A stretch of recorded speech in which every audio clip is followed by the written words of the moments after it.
कहानी की शुरुआत में हम दो बच्चों को देखते हैं, जिसमें छोटा बच्चा अपनी फ्रेंड से कहता है कि मैंने एक लड़की को किस किया है। ये बात सुनकर वो लड़की काफी गुस्सा हो जाती है और जेलसी के कारण उस लड़के को छत से धक्का दे देती है। तभी वो लड़का छत को पकड़कर उससे हेल्प मांगता है, पर वो लड़की उसकी हेल्प नहीं करती, जिससे वो लड़का नीचे गिरकर मर जाता है। फिर हमें कुछ साल बाद का सीन दिखाया जाता है, जहाँ हम स्कॉट नाम के एक आदमी को देखते हैं, जो एक स्टूडेंट होने के साथ एक अच्छा फुटबॉल खिलाड़ी भी होता है। स्कॉट क्लास में अपनी गेम की वजह से काफी पॉपुलर होता है, क्योंकि वो गेम जीतने में अपनी जी जान लगा देता था।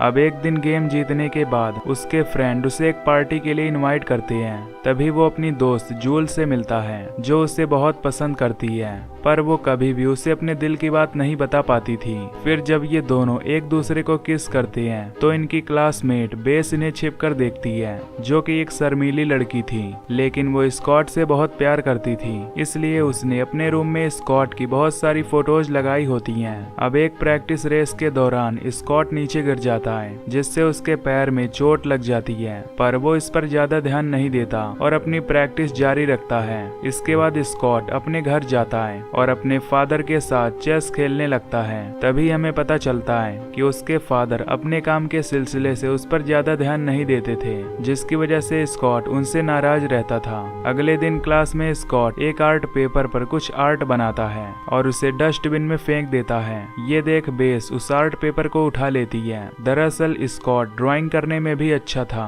क्योंकि आर्ट उसकी एक हॉबी थी, पर किसी को भी इस चीज के बारे में पता नहीं था। फिर जब स्कॉट लॉकर में अपना सामान रखने के लिए जाता है, तो उसे वहाँ पर एक लेटर मिलता है, जिसमें उसकी तारीफ के बारे में लिखा हुआ था। स्कॉट स्कूल में इतना पॉपुलर था कि ये लेटर उसके लिए एक नॉर्मल बात थी, इसलिए वो उसे इग्नोर कर देता है। अब बेस अपने घर जाती है और बुक पढ़ने लगती है, जहाँ उसके उंगली में नॉर्मल चोट आ जाती है। अगली सुबह बेस म्यूजिक शॉप जाती है, क्योंकि वो उस म्यूजिक शॉप में काम किया करती थी। वहाँ उसका क्लासमेट जेफरी उसे अक्सर छिप कर देखता था, क्योंकि वो उसे पसंद करता था, पर बेस स्कॉट को पसंद करती थी, इसीलिए वो जेफरी को इग्नोर कर देती थी और स्कॉट को फॉलो करने लगती है। रात में स्कॉट जब अपने घर आता है, तो उससे मिलने जूल्स उसके घर आती है, जहाँ वे दोनों कुछ रोमांटिक बात करते हैं और एक दूसरे को किस करने लगते हैं। तभी जूल्स स्कॉट के साथ फिजिकली अट्रैक्ट होने लगती है, पर स्कॉट उसे रोक देता है, क्योंकि स्कॉट ये सब नहीं करना चाहता था।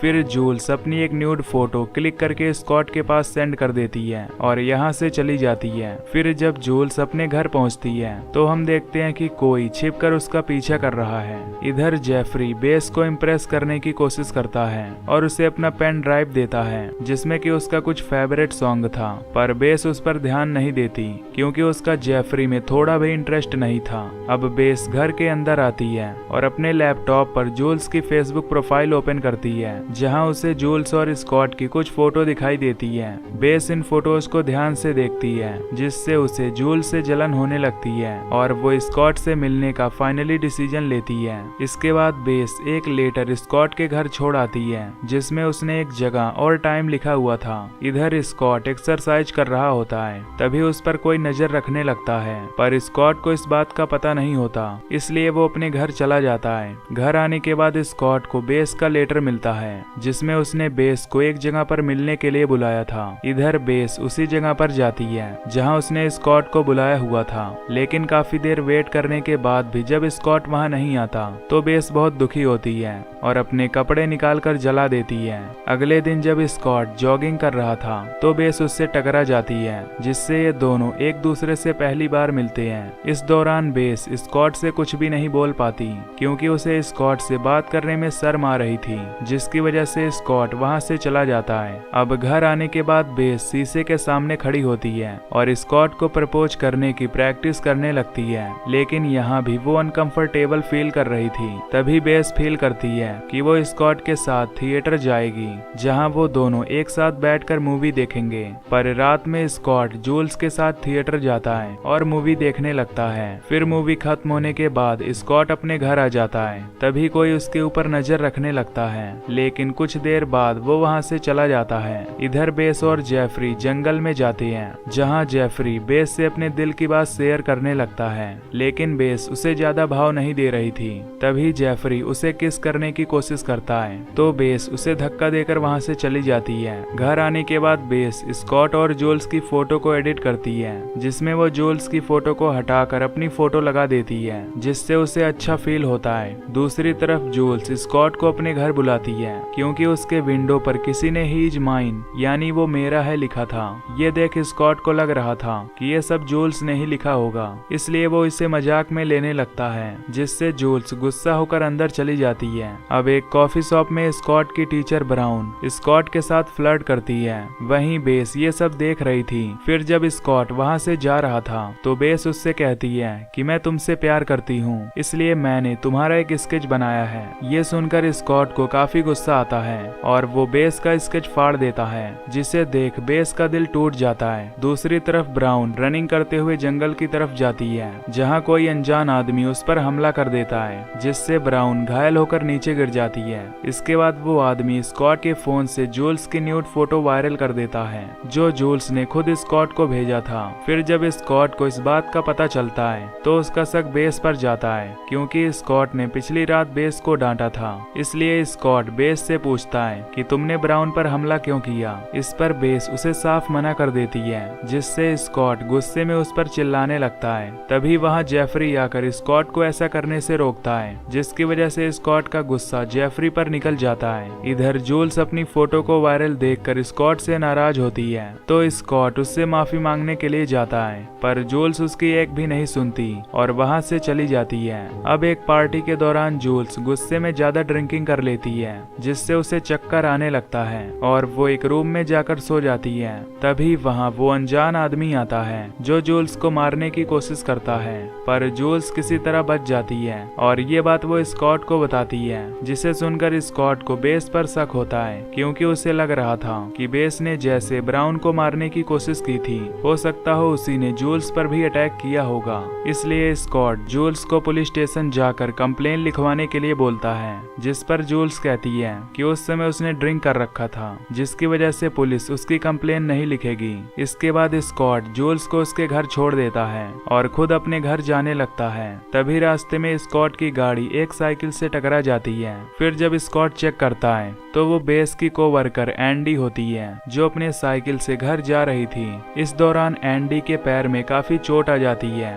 और उसकी साइकिल भी टूट चुकी होती है, इसलिए स्कॉट उसकी हेल्प करने के लिए उसे घर छोड़ने जाता है। घर जाने के बाद स्कॉट उसके जख्म पर पट्टी बांधता है। यहाँ एंडी काफी अजीब बिहेव कर रही होती है। तभी मौका पाकर एंडी स्कॉट को बेहोश कर देती है, जिससे हमें पता चलता है कि स्कॉट का पीछा एंडी ही कर रही थी, यानी उसने ही जूल्स पर हमला किया था और वो हर वक्त स्कॉट पर नजर रख रही थी। तभी फ्लैशबैक से हमें पता चलता है कि एंडी ने अपने हाथ से ही अपने घुटने को जख्मी कर दिया था, ताकि स्कॉट उसे उसके घर छोड़ने जाए, और इसने ही स्कॉट के टीचर ब्राउन पर भी हमला किया था। साथ ही उसने जूल्स की फोटो को भी वायरल की थी, क्योंकि वो स्कॉट को पाना चाहती थी, जिसके लिए वो कुछ भी करने को तैयार थी। अब एंडी स्कॉट को बेहोश करके अपने बेसमेंट में छिपा देती है। कुछ देर बाद जब स्कॉट को होश आता है तो वो वहाँ से भागने की कोशिश करता है, पर एंडी उसे सीढ़ियों से धक्का देकर नीचे गिरा देती है। तभी वो स्कॉट के घुटने पर हमला करती है, जिससे स्कॉट दर्द से करा उठता है। अब एंडी उसे बेहोशी का इंजेक्शन लगाकर उसे बेहोश कर देती है। उधर जेफरी बेस को इम्प्रेस करने के लिए उससे बात करने जाता है, पर बेस उसकी बात नहीं सुनती है। लेकिन जेफरी के काफी रिक्वेस्ट करने पर बेस उससे कहती है कि अगर तुम मुझे फॉलो करना बंद कर दो तो मैं तुम्हारी फ्रेंड बन जाऊंगी। ये सुनकर जेफरी उसकी बात मान जाता है, क्योंकि वो उसे पसंद करता था। अगली सुबह एंडी कुछ सामान लेने स्टोर में जाती है, जहाँ बेस पहले से ही मौजूद होती है। स्टोर में एंडी बेस के साथ कुछ बातें करती है, जिसमें वो उससे कहती है कि अगर तुम्हें किसी चीज की जरूरत हो तो मैं तुम्हें घर पर ही मिलूंगी। ये कहकर एंडी वहाँ से चली जाती है। घर आने के बाद एंडी रेडी होकर स्कॉट से मिलने जाती है, जहाँ स्कॉट को होश आ चुका था।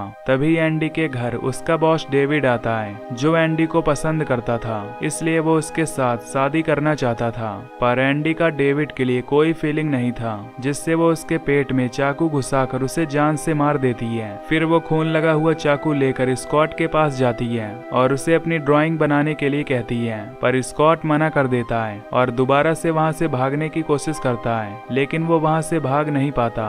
तभी एंडी उससे डील करती है कि अगर वो उसकी ड्राइंग बना देगा तो वो उसे यहाँ से जाने देगी। ये बात सुनकर स्कॉट ड्राइंग बनाने के लिए लिए रेडी हो जाता है। उधर बेस स्कॉट को भुलाने के लिए उससे रिलेटेड सारी यादें मिटाने लगती है, जिसमें वो उन सभी चीजों को आग में डालकर जला देती है, जिसे देखकर अक्सर उसे स्कॉट की याद आती थी। इसके बाद बेस फेसबुक से स्कॉट को अपने फ्रेंड लिस्ट से भी हटा देती है, क्योंकि उसका दिल टूट गया था। फिर वो अपने दिल की बात शेयर करने के लिए एंडी के पास जाती है, क्योंकि एंडी ने उससे कहा था कि अगर तुम्हें कोई भी दिक्कत हो तो तुम मेरे घर आ सकती हो। तभी जेफरी बेस को छिपकर देख लेता है और उसके पीछे जाने लगता है। इधर स्कॉट एंडी की ड्राइंग बना देता है, पर एंडी उस ड्राइंग को देख खुश नहीं होती और उसे फाड़ देती है। फिर वो स्कॉट को दोबारा ड्राइंग बनाने के लिए बोलती है। तभी स्कॉट अपनी पेंसिल को एंडी के पैर में घुसा देता है, जिससे एंडी वहीं बेहोश हो जाती है। तभी वहाँ बेस आ जाती है, जो स्कॉट की बुरी हालत देखकर उसकी हेल्प करने लगती है। तभी एंडी बेस पर हमला करके उसे मारने वाली होती है कि तभी वहां जेफरी आकर उसे बचा लेता है। इसके बाद इनके बीच झड़प हो जाती है, जिसमें स्कॉट एंडी को धक्का देकर सीढ़ियों से नीचे गिरा देता है और एंडी वहीं बेहोश हो जाती है। फिर ये लोग बाहर निकलकर दरवाजे को लॉक कर देते हैं। सीन शिफ्ट होता है और हम कुछ दिन बाद का सीन देखते हैं, जहाँ बेस और जेफरी दोनों एक दूसरे को पसंद करने लग गए थे।